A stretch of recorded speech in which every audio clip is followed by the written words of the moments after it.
गुरुपौर्णिमेच्या पवित्र सणानिमित्त जळगाव जिल्ह्यातील यावल तालुक्यातील महर्षी व्यास मंदिरात भाविकांची प्रचंड गर्दी उसळली आहे।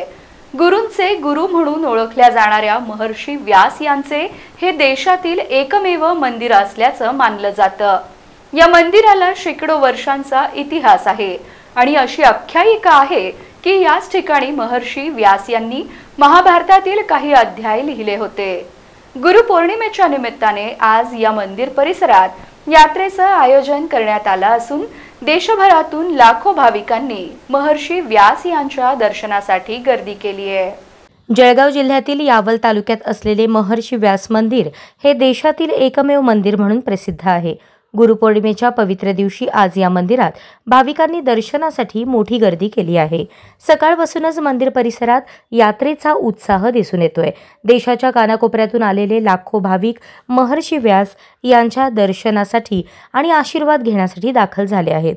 मंदिर परिसरात भक्तिमय वातावरण आहे, तर काही ठिकाणी भाविकांनी पूजा, अभिषेक आणि दानाचे कार्यक्रमही आयोजित केले आहेत। अशी आख्यायिका आहे की महर्षी व्यास यांनी याच ठिकाणी महाभारतातील काही अध्याय लिहिले होते, ज्यामुळे या मंदिराला विशेष धार्मिक महत्त्व आहे।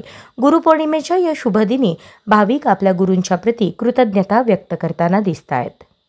इथे अतिशय प्रसन्न वातावरण आहे आणि आम्ही गेले 25-30 वर्षापासून येत आहोत। इथे अतिशय प्रसन्न आहे आणि भाविकांची अतिशय सुंदर व्यवस्था वगैरे केलेली आहे। छान दरवर्षी सालाबादप्रमाणे दरवर्षी छान कार्यक्रम असतो, नियोजन वगैरे सर्वांचं अगदी व्यवस्थित असतं। हे महाराष्ट्रातील, जगातील आणि विशेष म्हणजे आमच्या जळगाव खंडेश्वरीमध्ये हे एक प्रसिद्ध असं मंदिर आहे।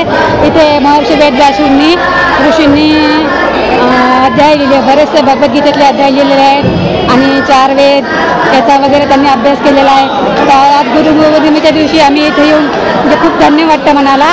इथे येऊन आम्ही जे दर्शन घेतो त्यांनी खूपच मनाला आनंद मिळतो आणि इथे दरवर्षी असा मोठा उत्साहात कार्यक्रम होत असतो।